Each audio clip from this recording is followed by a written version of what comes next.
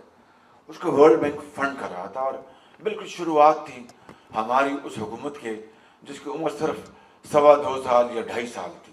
اور اس کے بعد اس یعنی ایک نئی حکومت کو ختم کر دیا گیا ایک آمر نے، جو بدترین آمر تھا چاروں آمروں میں سے۔ بہرکیف وہ ایک علیحدہ کہانی ہے۔ تو ورلڈ بینک نے مجھے آ کے سینسٹائز کیا کہ چیف منسٹر، ہم آپ کی یہ غلطی نہیں ہے، یہ پچھلی حکومتوں سے یہ پروگرام جاری ہے، لیکن ہم اس پروگرام سے ناخوش ہیں، آپ اس کو دیکھ لیں، اس کو آپ چلانا چاہتے ہیں تو ہم آپ کو یہ موقع دیں گے، لیکن نہیں چلانا چاہتے تو ہم اس کو ختم کر دیتے ہیں کہ ہم اس پروگرام سے انتہائی ناخوش ہیں۔ میں نے فوری طور پر اس پروگرام کی میٹنگ لی، اور محکمہ تعلیم کے ظفر محمود تھے اس زمانے میں سیکرٹری، بڑے وہ بھی فقیر منش آدمی ہیں، آج فیڈرل گورنمنٹ میں سیکرٹری کامرس ہے، آؤٹ اسٹینڈنگ آفیسر، اور اس طرح کے اور تھے، Chaudhry Iqbal minister of education تھے، اور سب بیٹھے تھے دوست میٹنگ میں۔ تو یہ تھا اس کا یعنی harsh and hard factual analysis program سامنے آیا، جو قلم اور دوات کا معاملہ تھا اور کتاب کا معاملہ تھا، جو فنڈز تھے شاید 5%، جو وظائف دینے تھے بچوں کو اس فنڈ میں سے وہ 5-10% تھے۔ میں بالکل یہی اپنے ریشو تھی، اس سے بڑھ کے نہیں تھی، اور اس طرح چیزوں کو جو ٹھیک کرنے کا تھا، لیٹ سے ریپیئر اینڈ مینٹیننس، وہ کوئی 5-10% تھی، اور اس طرح بچوں کو وردیاں لے کے دینے کے بعد، یعنی انتہائی خراب یعنی انڈیکیٹرز۔ ایک انڈیکیٹر بہت تابناک تھا اور بہت شاندار تھا، جس سے پتہ چلتا تھا کہ ہوا کا رخ کس طرف ہے اور ڈائریکشن جو ہے ہماری قوم کو کس طرف لے کے جا رہی ہے۔ وہ یہ تھا کہ وہیکلز، گاڑیاں جو کہ اس منصوبے کے لیے کرتا دھرتا جو کل پرزے تھے ان کے لیے رکھی گئی تھیں، افسران کے لیے یا اس پروگرام کے جو کرتا دھرتا تھے، وہ گاڑیوں کا جو فنڈز کی یوٹیلائزیشن تھی وہ 100% تھی، 100% تھی، بالکل 100% گاڑیوں کی اپنا مد میں یوٹیلائزیشن، اور باقی تمام انڈیکیٹرز جو تھے وہ زمین کے ساتھ ناک رگڑ رہے تھے۔ اب بتائیے کہ جس قوم کے اندر یہ شعور پیدا کیا جا رہا ہو کہ بچوں کی تعلیم وہ جائے اپنا جس طرف جاتی ہے ستیہ ناش ہو، تعلیم کتابیں ملتی ہیں ملے نہ ملے، قلم دوات ملتا ہے ملے نہ ملے، فرنیچر ملتا ہے ملے نہ ملے، اور چیزیں ملے نہ ملیں، اور جناب وہ گاڑیاں 100% لے لی گئیں۔ یہ وہی وقت ہے کہ اس وقت سے لے کر آج تک میں نے اس وقت بھی، اس کے بعد گاڑیوں کی جو تھی یعنی ترسیل اور سپلائی ختم کر دی، اور میں نے، مجھے یاد ہے ان 2.5 سالوں میں ایک نئی گاڑی میں نے نہ خود نہ کسی اور کو لینے کے لیے میں نے پھر اجازت نہیں دی، اور آج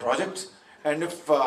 one of the segment is vehicles, so let's allow this, because this is not coming from the kitty of the government of Punjab per se.